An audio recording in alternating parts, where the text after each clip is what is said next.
The owner of a remote Scottish island has been forced to intervene after the controversial Muslim cleric Sheikh Yasser al-Habib announced plans to buy the uninhabited island of Torsa, which is just off the Weend.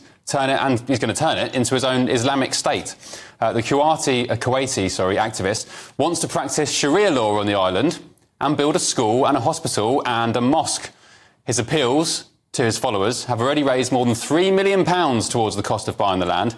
Al-Habib was jailed in Kuwait in 2003 for inciting sectarianism and was granted asylum, of course he was, in the UK shortly after his release. He is the founder of the Mahdi Servants Union, which runs military-style training camps, and the Fadak Shia Islam TV channel from a private compound in the village of Fulmer, South Buckinghamshire. So the island only has one home on it, a farmhouse available for holiday lets, and hasn't been permanently inhabited since the 1970s. And here is one of Al-Habib's followers setting out their plans. Here, my brothers, God willing, we want to build the largest mosque, the school, the hawza. We want this place to be a homeland to the Shiites and the believers in a wide land. It's on sale for over £1.5 million, but after a backlash from locals, the owner has reportedly stepped in and blocked Al-Habib's offer.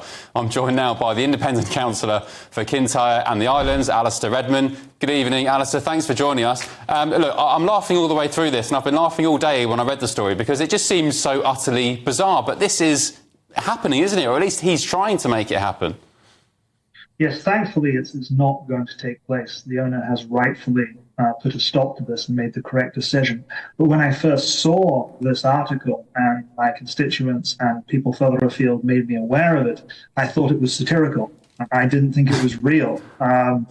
It is absolutely incredulous that this would even be allowed to extend to this state. And it is very worrying that a man with these views, who apparently is too controversial for Kuwait, is allowed in this country to preach his hateful message. And the notion of him purchasing land and developing it to spread his ideology is very concerning indeed. And thankfully it's been put to a stop. But we want none of that here in rural Scotland. You'll find a very welcoming, inclusive, and friendly people. And the idea of religious sectarianism being brought to rural Scottish islands, I don't want any part of that. Well, you ask what this guy was doing here and given asylum by the UK government when he was kicked out of Kuwait for being too extreme. I mean, that is modern-day Britain. That's it. We're kind of used to that kind of thing. So was this ever going through? Was the owner of the land considering that £1.5 million offer, or up to £3 million, as he later raised? Well, I suspect, and I don't speak for the owner of the land, but he would have sold perhaps to the highest bidder, and you can understand that. And he probably had no idea of this person's plans. And if you look at the logistics of it, I'm not sure it would have been possible anyway. But for it to have advanced to this stage is very concerning indeed. And I have had messages all day from people outside of my constituency, within my constituency, from all over the world, very concerned about this. There's a petition online that's getting thousands of signatures opposed to this going forward. And again, I think there's questions here for the UK government.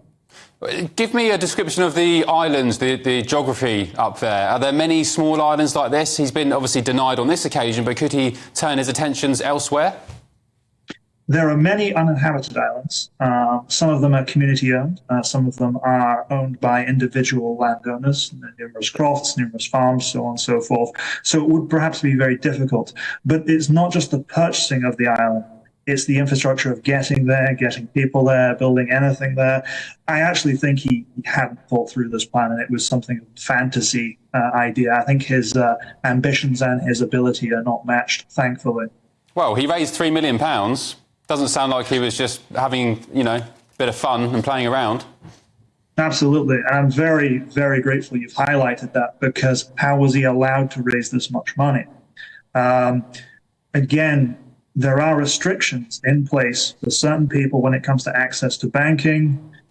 Certain people are monitored by the government.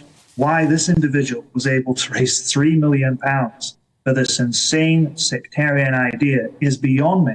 This has no place in rural Scotland, no place in rural Argyll, no place anywhere in the United Kingdom. And if this person has too strong views for Kuwait, If this person is considered too hateful for a Middle Eastern country, then he should be too hateful for this country.